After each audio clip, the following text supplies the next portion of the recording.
ప్రతి జనరల్ ఎన్నికల్లో కులాలే విజయావకాశాలను శాసిస్తున్నాయని కాపు సంక్షేమ సేన అధ్యక్షులు చేగొండి హరిరామ జోగయ్య అన్నారు. గత ఎన్నికల్లో 51% ఓట్లతో వైసీపీ అధికారాన్ని కైవసం చేసుకుందన్నారు. రాష్ట్రంలో 18% కాపులు, గత ఎన్నికల్లో 8% కాపులు వైసీపీకి, 4% కాపులు టీడీపీకి, 6% కాపులు జనసేనకు ఓట్లు వేశారన్నారు. అయితే ఈసారి వైసీపీ నుంచి 5% కాపు ఓట్లు కూటమికి ట్రాన్స్ఫర్ కావడంతో కూటమి ఓట్ల శాతం 54% చేరిందన్నారు. ఇక ప్రజా వ్యతిరేక విధానాల వల్ల వైసీపీ మరో 2% ఓట్లు కోల్పోయిందని జోగయ్య లేఖలో తెలిపారు.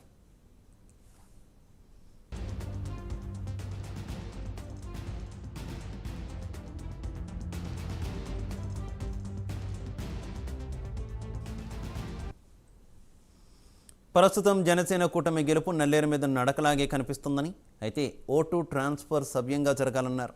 కాపుల ఓట్లు సవ్యంగా ట్రాన్స్ఫర్ కావాలంటే పొత్తు ధర్మం పాటిస్తారని నమ్మకాన్ని కూటమి కార్యకర్తలకు కల్పించాలన్నారు. గౌరవప్రదమైన పోర్ట్ఫోలియో వర్తిస్తుందని కార్యకర్తలు నమ్మకాన్ని కలిగించాల్సిన అవసరం ఉందన్నారు. జనసేన టీడీపీ కార్యకర్తలు సంతృప్తి చెందేలా వచ్చే ప్రభుత్వంలో పార్టీలకు పోర్ట్ఫోలియో దక్కుతుందని నమ్మకం కలిగితే ఓటు ట్రాన్స్ఫర్ సవ్యంగా ఉంటుందన్నారు.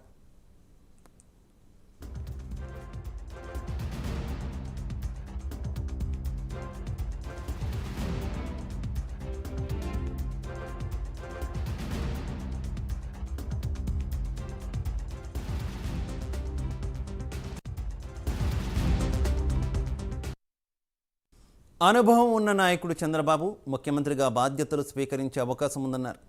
ఇక పొత్తు ధర్మం ప్రకారం జనసేన అధినేత పవన్ కళ్యాణ్కు లా అండ్ ఆర్డర్తో పాటు హోంమంత్రి పదవి దక్కే అవకాశం ఉందని జోగయ్య అన్నారు. ఈ నమ్మకం ప్రజల్లో బలంగా వస్తే కూటమి విజయాన్ని ఎవరూ ఆపలేరన్నారు.